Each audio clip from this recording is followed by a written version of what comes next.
Hola a todos, bienvenidos a Reboot, un programa de cultura pop, y en esta ocasión vamos a hablar de Jupiter's Legacy, o El legado de Júpiter, la nueva serie de superhéroes de Netflix, que Netflix tenía un tiempo de sequía después de todo este acuerdo de Netflix y Marvel.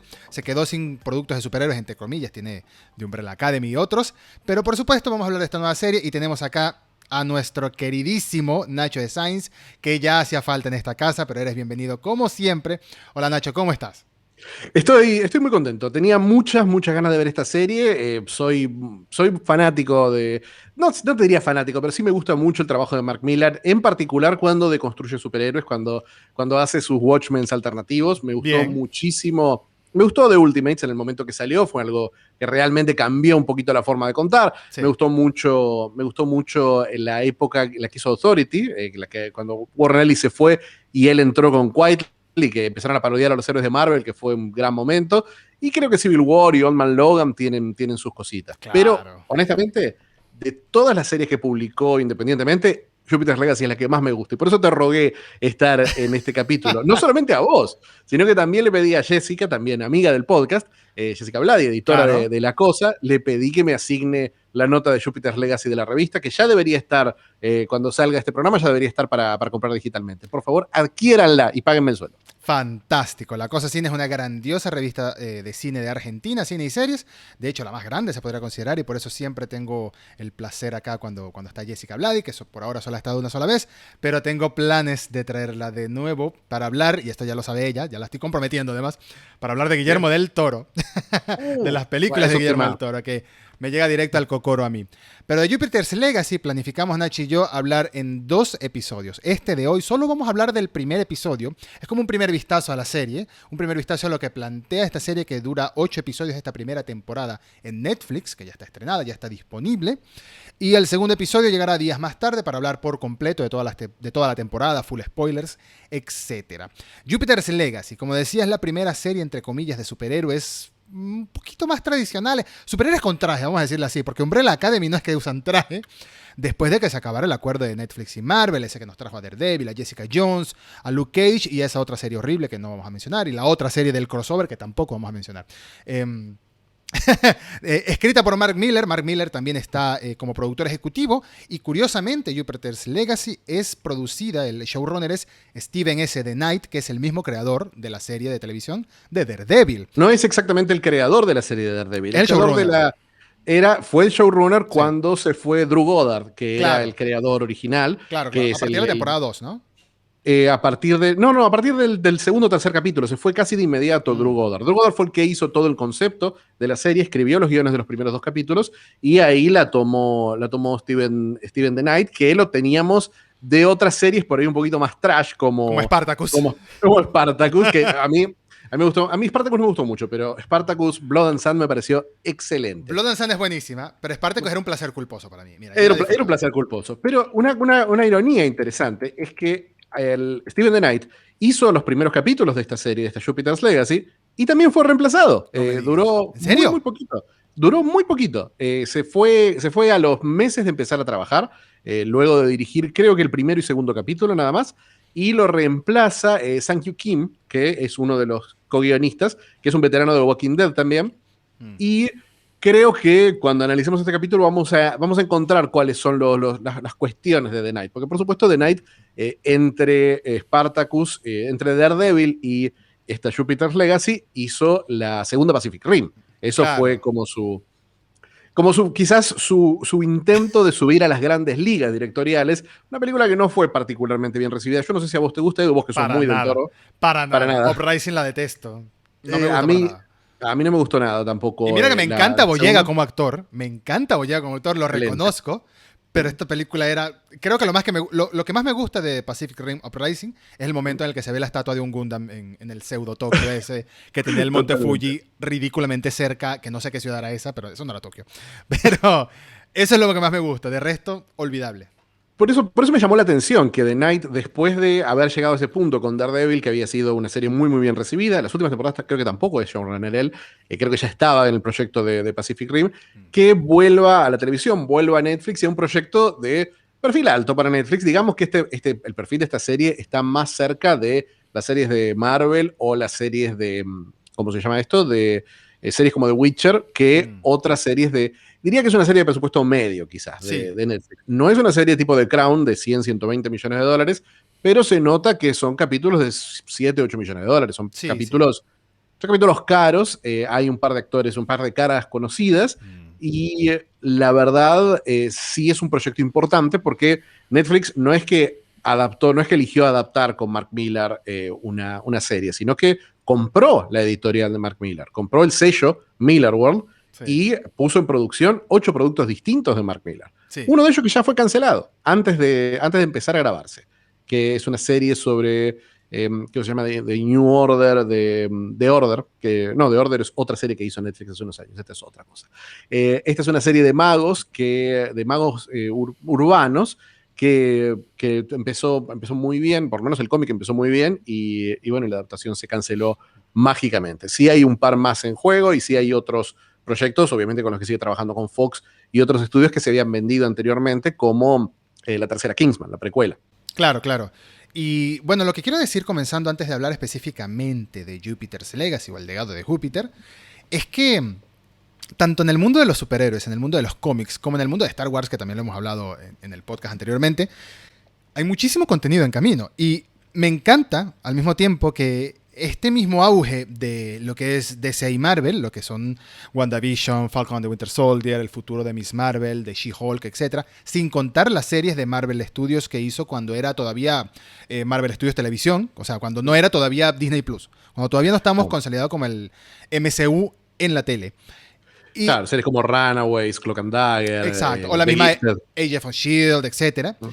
Sino ahora el nuevo mundo de Marvel es exclusivo de Disney Plus, y igual que el mundo de DC, eso es lo que se cree, por ejemplo, va a ser exclusivo de HBO Max cuando lo hagan.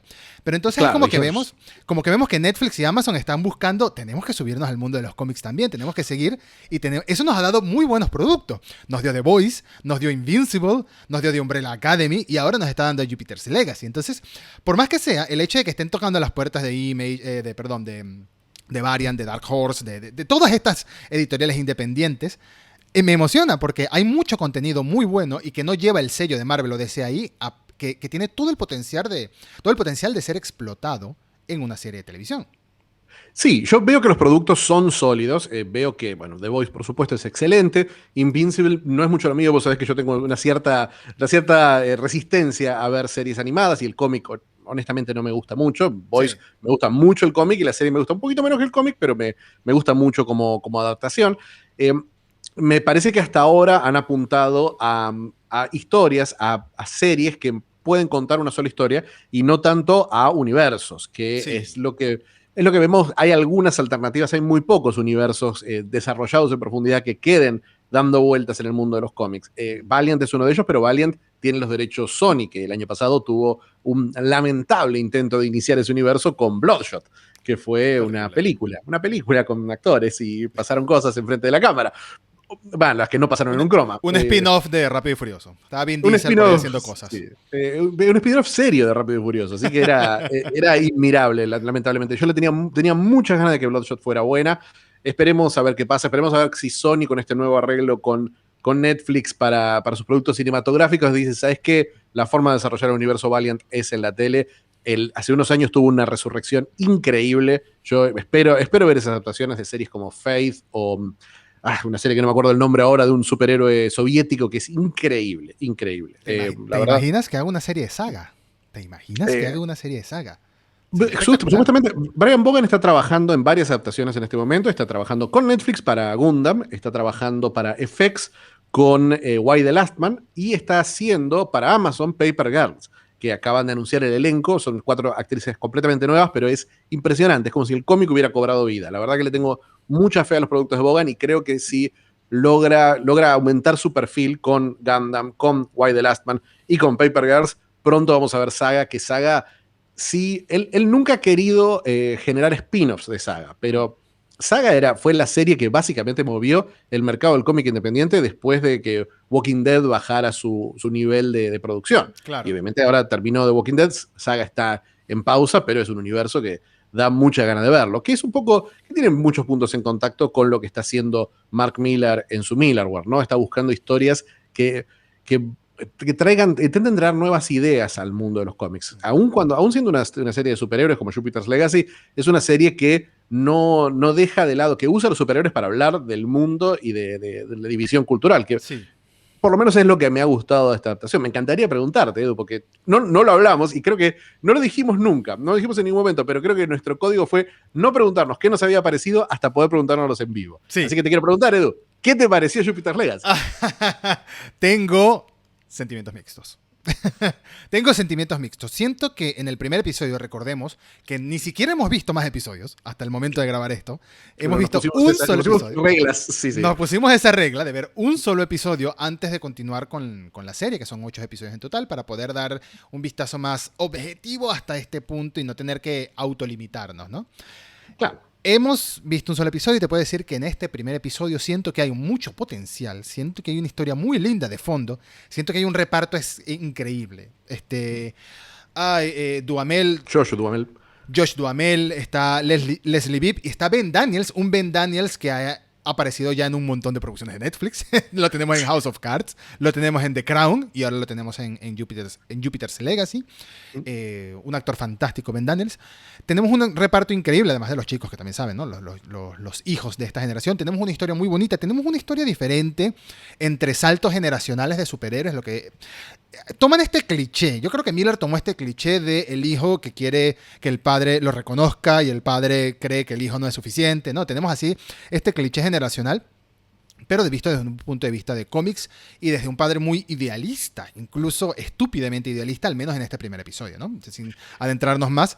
Pero sí te digo que a nivel de producción, a nivel de serie, me encantan los trajes. Me parece que están fascinantes los trajes. Una adaptación increíble de los trajes. Me encanta, pero tengo... Mira cómo te lo voy a poner. Es extraño cómo te lo voy a poner, pero mira cómo te lo voy a poner. Me encanta el CGI que he visto persona a persona. Sin embargo, cuando hay escenas que mezclan varios personajes, como la escena del combate, el combate entre muchos superhéroes, me parece que se ve horrible. En ese momento se vio horrible la escena. A mí no me disgustó del todo Okay. el combate. El combate me parece que se nota la falta de presupuesto cuando hacen un combate en medio de la nada, como para no tener que hacer fondos, ni otros personajes, ni extras corriendo, ni nada, porque las dos escenas de pelea que vemos son en el desierto más absoluto. Sí.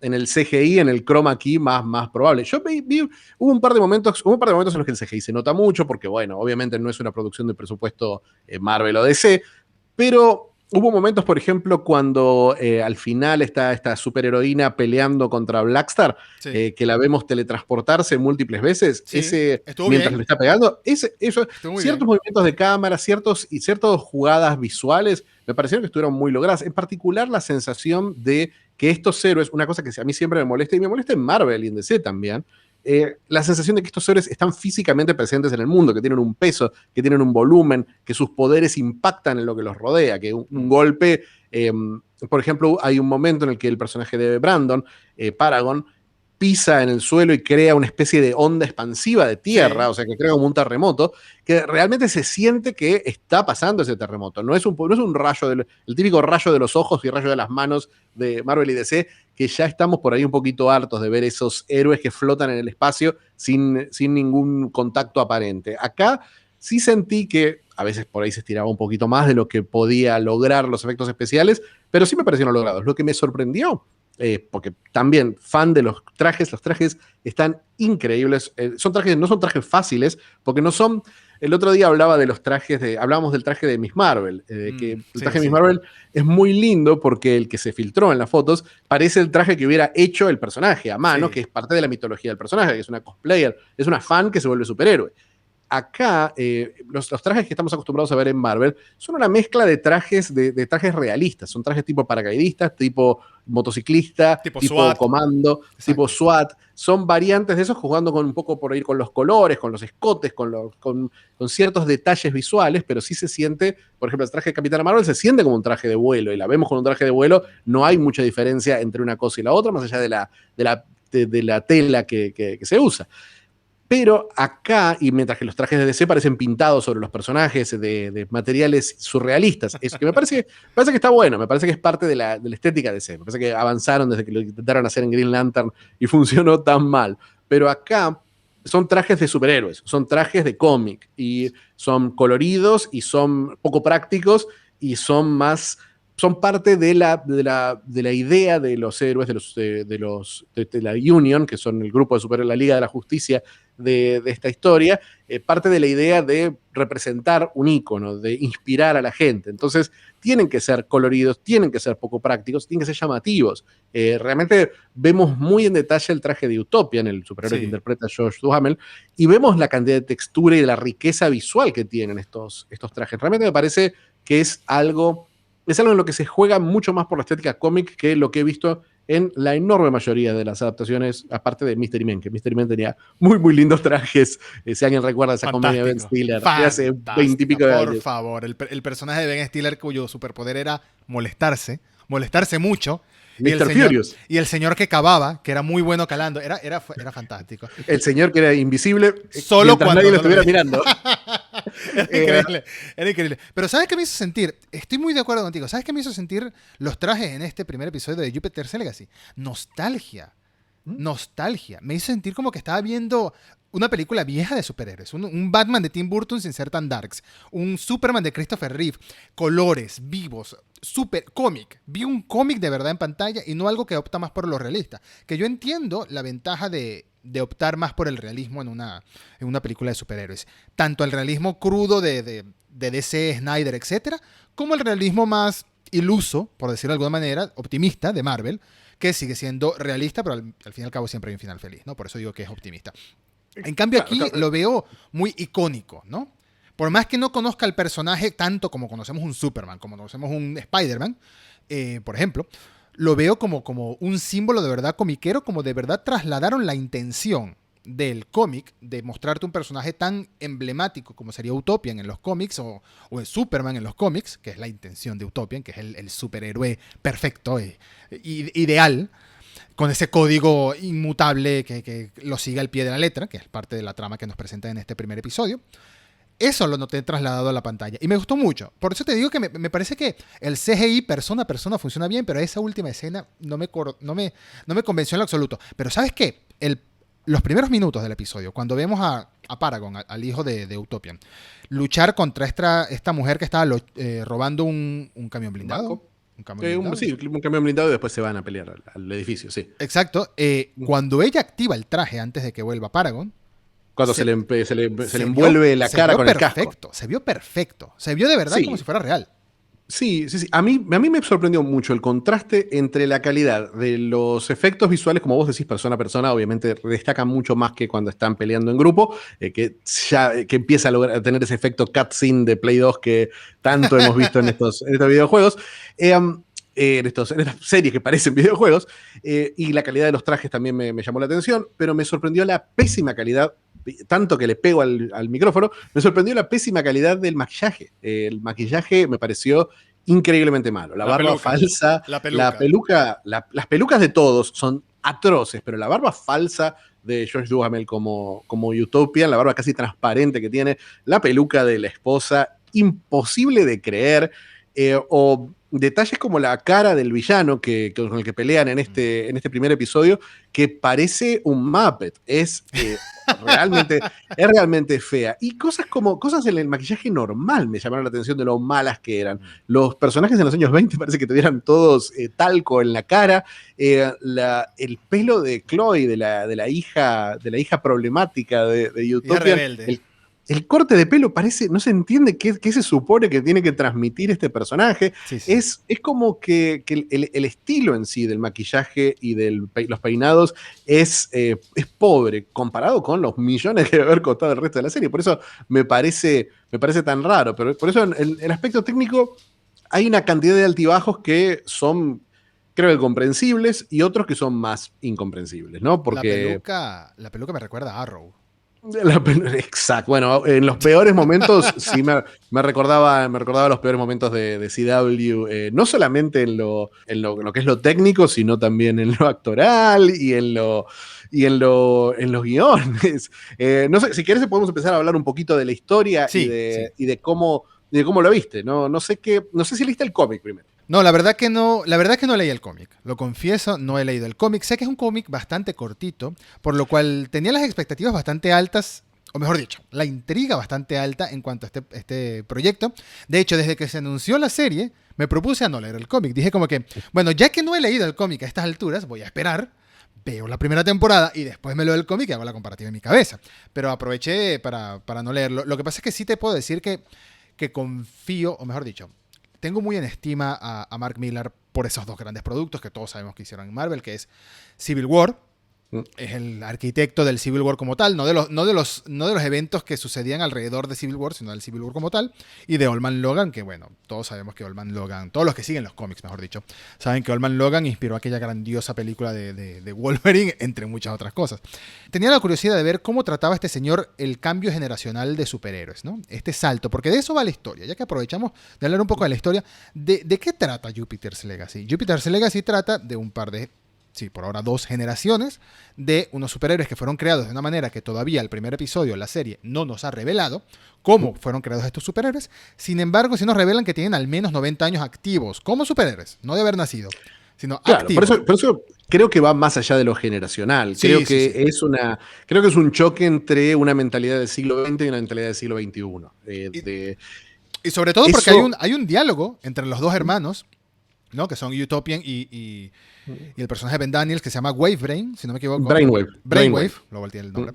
Hay una conversación muy importante que es cuando van a esta especie de Salón de la Justicia wannabe del Union of Justice, de la Unión de la Justicia, ¿no? Del Sindicato de la Justicia, si lo queremos traducir. Hay una conversación muy importante que es como que estos superhéroes vieja escuela viven bajo un código. Un código de no matar, un código de no interrumpir mucho o no involucrarse mucho en temas políticos o nada en temas políticos, en temas económicos y ayudar lo más posible sin rozar esos límites. Y Brainwave le dice a su hermano, a Utopian, que pudieron haber hecho mucho más, que pudieron haber detenido la guerra mundial, la Segunda Guerra Mundial, muchísimo antes de que la detuvieran. Pudieron haber evitado que usara Estados Unidos la bomba atómica 2 veces. Y aquí es lo que hace más interesante esta serie, es este trasfondo que juega con la idea de estos superpotencias hechas seres humanos o seres vivientes, que es lo que vemos en Watchmen también, cuando involucran Claro, a Doctor Manhattan. pero lo vemos de una forma bastante clara, porque esta escena es un eco de dos momentos que vimos antes. Primero vimos en el momento antes de la primera pelea, en la que Brandon está viendo televisión, vemos que la serie está tomando lugar dentro de un colapso económico. Obviamente Sí. no está atado a ningún hecho. En el caso del cómic estaba particularmente ambientado en la crisis del 2008.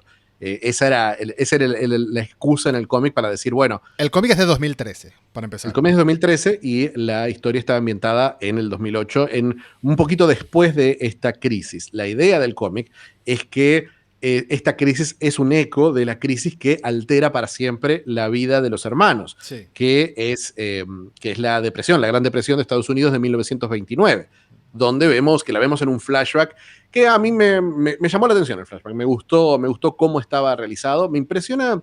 Otra cosa que me impresiona es la calidad de los escenarios, que también son una mezcla de Sí. CGI Sí. y de escenarios reales, muy creíble, que a mí me convenció a todo momento. Me gustó muchísimo la ambientación de la fábrica la fábrica de los aceros de estos hermanos Sí. y de su padre. Y me gustó muchísimo el Salón de la Justicia, también ese oscuro y medio siniestro que estábamos viendo al final. Snyderístico. Me parece que estamos viendo dos puntos de vista sobre esa generación y dos puntos de vista que son muy siglo XX también, porque vemos a un idealista, a un utópico, a alguien que cree en la capacidad del hombre para salir de cualquier problema y que los dioses no deberían involucrarse con eso, y otro que parece tener sentimientos más ambiguos al respecto. Porque Sí. la conversación que vemos en el Salón de la Justicia entre los dos hermanos, creo que va más allá. Esa grieta que estamos viendo se nota que es una conversación que se ha dado a lo largo del tiempo, de quién toma las decisiones, de quién controla el destino de la humanidad. Es una pregunta muy, muy Watchmen en ese sentido, y creo que está mejor resuelta ese combate generacional que el combate generacional entre padres e hijos, que me parece, hasta ahora, por lo que hemos visto, me parece que es lo más flojo por un par de razones. Sí. Porque, primero, narrativamente, y te juro que cuando lo empezamos a ver, empecé yo a ver, empecé a verlo, vi el principio del primer capítulo y dije, no puedo creer que esto sea tan malo, porque es una escena imposible de mirar con los personajes, los personajes cuando son niños, mostrando sus poderes y con una escena en la que Utopian les da una lección de vida. Hay un chiste pésimo con una referencia a Spider-Man. Terrible. Y el padre les dice, bueno, ahora que les enseñé una buena lección, vamos a tomar un helado. Y dice, uy, no, hay una catástrofe horrible, tengo que ir a salvar gente, no podemos ir a tomar un helado. Y aparentemente eso lo que quiere ilustrar es que este es un padre ausente. Un padre ausente, sí. Pero cuando lo que vimos en la escena no es un padre ausente, vimos un padre que estaba ahí para educar y para ayudar y para llevar a sus hijos en la dirección, en lo que él imagina que es la dirección correcta al menos. Justo en el momento correcto, además. Justo en el momento correcto. Por eso es algo que es una escena que por supuesto no está en el cómic y que anula por completo lo que vimos anterior, lo que vemos después, porque después vemos una familia quebrada que nunca entendemos por qué está tan quebrada, nunca entendemos por qué Brandon es un esclavo de su padre y por qué Chloe es una rebelde eterna contra su padre, porque realmente no vemos ese combate diario familiar. ¿Y sabes qué es lo peor? ¿Sabes qué es lo peor? Que si nos tomamos en cuenta nada más el primer episodio, lo que empezamos a llenar agujeros argumentales hasta ahora en nuestra cabeza, en nuestra mente, lo que podemos pensar es que Brandon es el típico cliché de hijo que quiere que su padre lo reconozca y su padre no lo reconoce, y ya por eso de por sí, esa es la única explicación de su relación. Y por otro lado tenemos a la chica que, bueno, la chica es la rebelde, la chica no le importa el reconocimiento del padre, pero al fin y al cabo sí lo quiere, porque en esa escena, en la cena en la que se da cuenta que el padre sí veía sus portadas de revista, como que se ilusionan por un momentito. Entonces es muy cliché. Lo que quiero decir es que la relación hasta el primer episodio, que espero que en el resto de la serie nos dé un poquito más de contexto, la relación hasta el primer episodio es cliché 100%, y estoy más interesado en conocer los flashbacks a 1920 que la relación del presente. Realmente sí, para mí son varios los factores. Primero, hay una reiteración constante de los conflictos, una y otra vez nos repiten esta idea de Brandon y su padre a lo largo del primer capítulo, una y otra vez, una escena tras otra, martillándolo a la escena que está en el techo, la escena que lo salva, la escena del final. Hay como una reiteración constante de esta idea de que Brandon quiere impresionar al padre y no puede, que es exagerada. Me parece que Brandon como actor es un excelente modelo masculino. No evidencia ningún tipo de emoción. Es un actor 100% CW que la verdad no entiendo, es igualito al dibujo del personaje, eso sí, pero realmente no entiendo por qué. Realmente no entiendo, habiendo tantos actores carilindos jóvenes para elegir, por qué eligieron a este señor, que es de madera. Y Chloe también, quizás porque tiene mucho menos tiempo en pantalla comparado al de Brandon, está increíblemente exagerado y obvio el perfil del personaje. Sí. Cuando lo único que hacemos a lo largo de por lo menos la primera media hora, es hablar de la relación entre Utopian y sus hijos, es insoportable. Es una escena tras de otra de los personajes hablando de sus conflictos, de sus sentimientos, con lo que se llama un diálogo expositorio, ¿no? Un diálogo que está constantemente diciéndonos, explicándonos dónde están parados los personajes, que no es necesario. Me parece que lo que tiene interesante, hablas de los flashbacks de los 20, es que en los flashbacks de los 20, que son 4 o 5 minutos de historia, nada más lo que vemos, pasan un montón de cosas inesperadas, cosas fascinantes, drama, acción, imágenes memorables. El momento, no voy a spoilearlo para el que no lo haya visto, pero lo que acaba de spoilear Edu es el... No dije quién. Supongo que le pondrá un pip cuando lo edite. Soy muy flojo extra, para eso, pero puede ser. Puede ser. Bueno, asumimos, hay 8 capítulos. Gente, me imagino que ya lo vieron, y si no lo vieron, bueno, pasa. Es el primer episodio solamente. Es el primer episodio. Nos vamos a contar hasta el final nomás. Pero la verdad que para mí el capítulo fue mientras se concentró en ese conflicto, me pareció increíblemente aburrido, cliché, repetitivo, muy mal escrito. El capítulo está escrito y dirigido por Steven DeKnight. Y creo que el Steven DeKnight director es muy superior al Steven DeKnight guionista. Sí. como guionista sigue trabajando conflictos muy básicos. Me parece que sus series funcionaban cuando pasaban cosas. Me parece que era lo que pasaba en Espartaco. Espartaco, en cada capítulo de Espartaco pasaba lo que pasa en una temporada en otras series. Y Daredevil, especialmente comparadas a las series de Marvel, Netflix, era una serie que se movía con otra velocidad y tenía, o por lo menos, un universo que era fascinante en sí mismo, en el que siempre le encontraba matices porque había un universo muy grande de cómics para levantar. Como vos decís, Jupiter's Legacy es muy cortito, son 100 páginas. Entonces, todo lo que pasa alrededor tiene que reforzar la historia y estirar los giros. Vienen, por lo menos, no sé cuánto, el final del capítulo es un giro en otra dirección del Sí, cómic. interesante. Es un giro interesante, a mí me pareció muy, muy bueno, muy, muy intrigante, muy de cómo tenemos que leer esto, en qué dirección va a ir la historia. Y sabiendo que el cómic no va por ese lado, me parece que pueden llegar a jugar como hacía Umbrella Academy, a veces para bien, a veces para mal, Sí. jugar con un material original que es un poquito más espectacular y más peliculero. El Jupiter's Legacy el cómic se siente como una película, se siente como una historia diseñada para ser contada en 90 minutos y acá ya tuvimos 45 minutos contando páginas que ni están y páginas que ni están en el cómic. Jupiter's Legacy tiene una estructura interesante porque son dos libros principales que salieron con una diferencia de 3 o 4 años y 2 miniseries más intermedias que son puros flashbacks. Acá tomaron la, para mí, excelente decisión de intercalar los flashbacks dentro de la historia, muy a lo Watchmen. Y creo que va a levantar mucho la historia en el momento que aparezca mi personaje favorito del cómic, que es George. Ese personaje que vimos en un par de escenas y que nombraron en la Unión como el personaje que generó una disrupción entre estos superhéroes.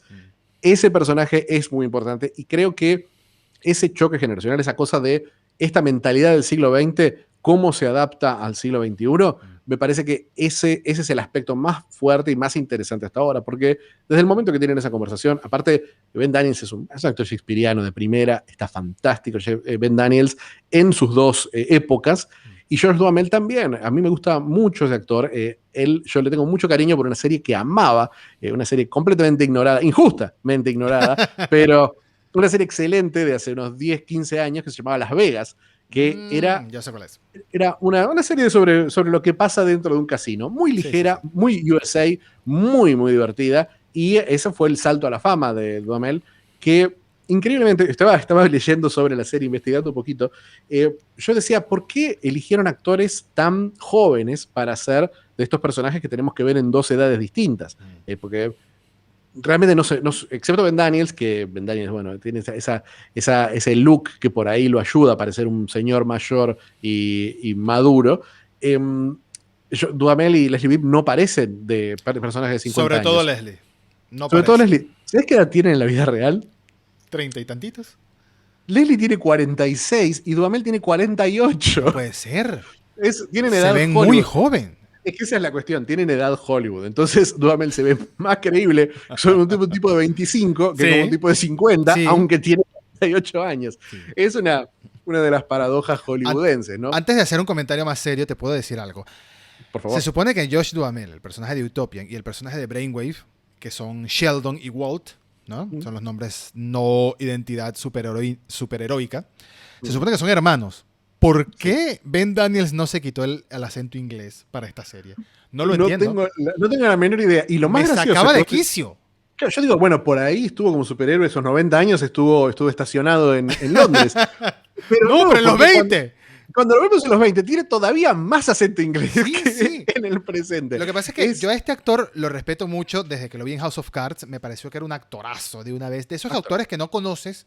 Bueno, yo en mi caso no lo conocía, no tenía ni idea de quién era, y lo ves y te engancha de una vez, que sabes que no va a ser el gran protagonista, no sé, por decirte algo, el Robert Downey Jr., que va a ser el que sale de primera plana en el póster, pero sí sabes que va a ser un actor que va a hacer mucho ruido en sus papeles. Incluso empecé a ver por él la serie del Exorcista, que era terriblemente mala, o se convirtió en terriblemente mala. Arrancó bien, pero se convirtió en terriblemente mala, solo porque estaba Ben Daniels como un sacerdote alcohólico, emo, darks ahí, haciendo exorcismo. Entonces, ese es el nivel de que me gusta el actor, que lo persigo a través de las series.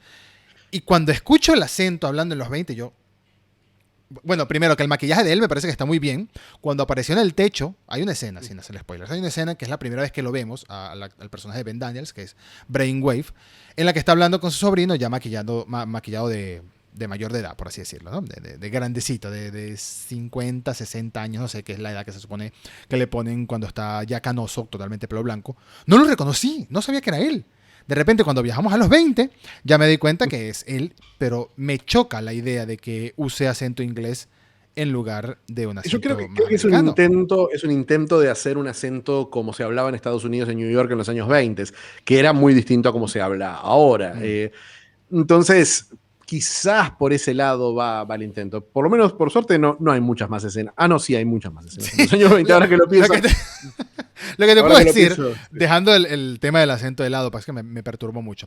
Lo que te puedo decir es que siento que esta serie está dividida en dos partes, o en dos series, de hecho. Una serie hablando de los problemas más filosóficos de estos superhéroes que se van como quedando en el pasado, sobre todo Utopian, ¿no? Su manera de pensar se va quedando como rezagada acerca de lo que creen los otros, no digo que sea lo correcto, digo acerca de lo que creen los otros, de que debería ser el mundo hoy en día, de que debería ser su participación para ayudar y para tomar un poquito más de participación activa en cuanto a solucionar problemas del mundo, que ya sabemos que puede convertirse en algo autoritario, ¿no? Eso es lo que nos han hablado tantas otras series como Watchmen. Y por otro lado tenemos una serie de CW que metieron ahí calada en el medio de esta otra serie. Un momento adolescente, un momento... I don't wanna wait to be over. Sí. ¿Cómo se llama esa serie? Dawson's Creek. Un momento, Dawson's Dawson's Creek que no tengo idea de qué hace en ese momento. A ver, Es yo injusto. no sé si alguna vez Es alguien se ha injusto ido, juzgar. no sé si alguien se ha levantado y se ha ido de un podcast tuyo, pero esta podría ser la primera ocasión. Y si no fuera porque debajo de este suéter no tengo absolutamente nada, lo haría. Y me acordé que iba en video. Si iba en audio, lo hacía igual. Dios. Pero, y si vos eras el único que tenía que soportar ver esa imagen. Pero realmente no sé si la comparación de Assassin's Creed, porque Assassin's Creed es muy buena, pero Fue lo primero sí que me llegó a es la un cabeza, conflicto. lo siento. Es un conflicto que hemos visto muchas veces ya en este tipo de series. A mí me parece que, a ver, sin adelantarme con el cómic, porque ya veo que hay muchos cambios y muchas Tú libertades sí lo tomadas con el leíste, ¿no? cómic. Me está quedando claro que tú sí lo Sí, leíste. sí, yo leí toda la serie, todo Jupiter's Legacy y los 2 tomos de Jupiter Circle también. Entonces, lo tengo bastante presente. La verdad es que ese conflicto lo resuelven de una forma muy interesante y relativamente rápido. Relativamente rápido la serie toma otra dirección, el cómic toma otra dirección.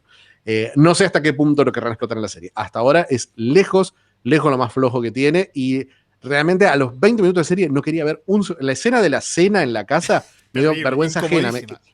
Me quería esconder abajo del sillón por la sobreactuación. Lo veía a Ben Daniels mirándolos a los chicos diciendo, ay, por Dios, son lindos, está bien, pero... ¿Sabes qué es lo peor? Pero qué sé yo. Sin entrar Sí. en spoilers, bueno, seguro, no importa, es un detalle menor, pero sin entrar en spoilers, es una escena en la que hay una cena familiar y llega la chica rebelde, que hasta ahora en el primer episodio solo nos han presentado como la chica rebelde con daddy issues. Literalmente, sí. La chica rebelde con daddy issues.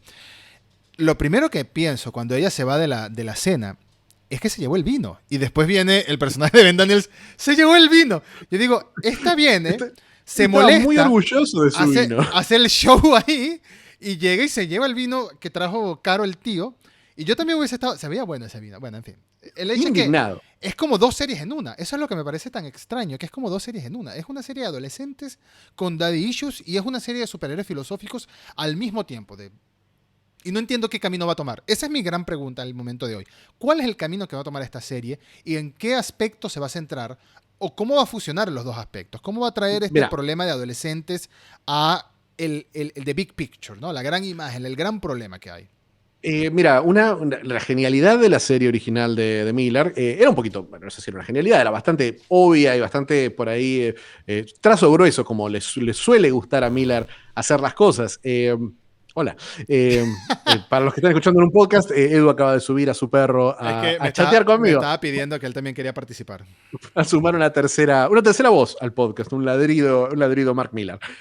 Bueno, lo que Millar hace es decir, hacer que Brandon y Chloe sean de alguna forma el espíritu del siglo XXI. Son dos millennials desencantados que les interesa más sacarse las portadas de revistas, sacarse las fotos y juntarse con gente famosa. Brandon y Chloe son igual de desagradables en el cómic. No, este Brandon no tiene absolutamente nada que ver con la concepción del cómic. Brandon es un desastre, es todavía peor que Chloe, porque es pendejo, es arrogante, es un personaje interesante en ese sentido. Acá quizás sea muy monótono el lado que le dieron a Brandon. Yo creo que lo van a llevar un poco más por ese lado. Al final del capítulo vimos una especie de chispa de rebeldía con Brandon que espero que la desarrollen un poquito más. La verdad, muy necesaria, la verdad. Creo que aún en esos conflictos, aún en los conflictos generacionales, CW creo que va en una dirección interesante. Creo que esa pelea tuvo una buena puesta en escena y rescató un momento casi textual de Miller, que son los dos superhéroes de segunda, que están viendo la pelea a lo lejos y diciendo, che, esta pelea, no sé si es para nosotros. Me parece que vamos a ver la pelea y cuando termine vamos y posamos para la foto.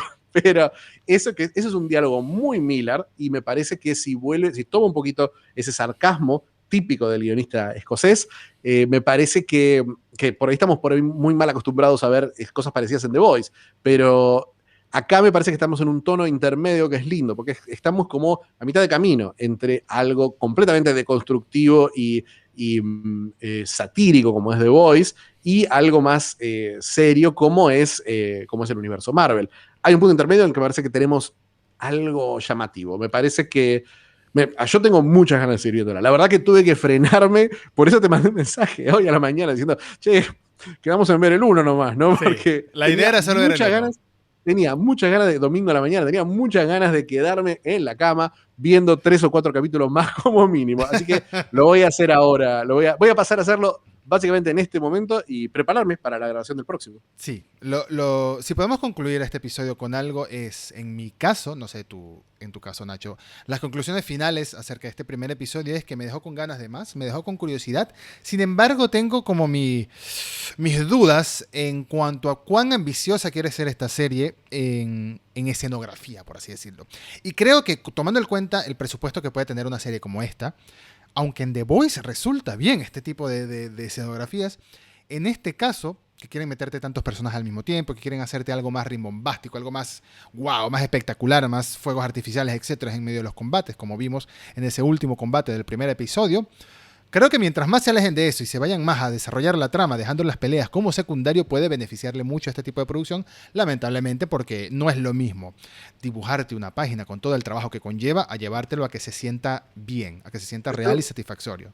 Yo creo que más allá de los efectos, dramáticamente, visualmente y narrativamente esa pelea está bien lograda. Yo no estoy de acuerdo con vos en esa última pelea. Me parece que se ven los hilos, se ven se ve el 3D, se ven los polígonos, pero no me molestó porque está bien contada, se entiende, es una pelea muy compleja lo que está pasando, porque es una pelea que va a una velocidad muy alta, pero vemos muchísimas cosas narrativas, vemos cómo los héroes creen que están ganando, después este villano resulta ser mucho más poderoso de lo que es, después vemos otro, Blackstar, vemos el poder, la representación visual del poder de Walt me parece brillante cómo está llegada, no quiero spoilerla porque es hermosa para el que la quiera ver. Y me parece que la resolución final tiene el toque de brutalidad y violencia que esperaba y me parece que está bien. La sentía muy familiar al principio de la serie, la sentía muy para todo público es un buen y punto. al final fue, no, esto no es definitivamente para todo público. Es un muy buen punto, porque ese último momento de la pelea no me lo vi venir. No me lo vi venir en absoluto. Me parece que también es un intento, quizás porque me gustó realmente este primer capítulo, esté dándole más crédito a la serie del que se merece. Pero en ese momento yo pensé, quizás todos estos conflictos tan básicos, tan primitivos, tan bidimensionales que me estaba mostrando con estos personajes CW, quizás me estaba engañando sutilmente para hacerme creer que la serie era algo que no era, y quizás esa conversación en el Salón de la Justicia es el verdadero cambio de dirección. Es la clave, sí. Yo creo que si va por ese lado, quizás Steven DeKnight no sea un guionista tan capacitado como para contarnos eso, pero sí lo ha sido como director. Sé que está solamente en los primeros capítulos y después ya no lo veremos más, pero pero la verdad, con lo que vimos hasta ahora, con sus altos y bajos, más allá de que este primer capítulo, más de la mitad del primer capítulo no haya soportado, el resultado final me resulta interesante. La verdad que le tengo mucha fe, especialmente a las chispas que vuelan cada vez que comparten escena Duhamel y Ben Daniels, que Sí. me parece que han hecho una dupla interesante, una especie de Batman-Superman, que obviamente es un poco lo que estamos yendo. Sí, porque tenemos eso, tenemos el pragmatismo de un Batman y el autoritarismo más de mover los hilos por debajo de un Batman y la iconografía supermanesca. Me parece que es una linda lectura y creo que vamos a ver algo interesante al final. Yo también. Si la serie sigue optando por evolucionar, ese indicio, ese guiño que nos dieron en esa escena en la que los dos hermanos conversaban en el Salón de la Justicia o en el Salón de la Union of Justice, me parece que la trama va a tomar un camino muy interesante. Mientras se alejen... es que no estoy en contra de las tramas juveniles de superhéroes. Sencillamente, en este caso concreto, espero más. Espero un desarrollo de trama mucho más filosófico, si se quiere, incluso. Mucho más el tema el típico tema de Doctor Manhattan, que es que lo vuelvo a comentar, de Superman, el dios que se involucra en los problemas terrenales, si debe o no debe hacerlo. La responsabilidad que sienten estos señores, que en el caso de Utopian vemos que es un hombre, un ser superpoderoso, que todavía no sabemos cómo obtuvieron esos poderes. Me interesa mucho ver cómo se desarrolla esto en los flashbacks, en el pasado. Este hombre que está idealizado con este código que él planteó, que seguramente se le ocurrió a sí mismo para llevarlo a cabo, mientras que los otros héroes sienten que es necesario tomar un camino más proactivo en la civilización actual y ayudar, entre comillas, más. Y de hecho, ese villano o ese miembro de la Union of Justice que se descarrila, por así decirlo, estoy seguro que el camino va por ahí. No me he leído el cómic, recuerdo que estoy seguro que el camino va por ahí, de que intentó tomar una actitud más invasiva, más directa en cuanto a solucionar los problemas que ve en el mundo.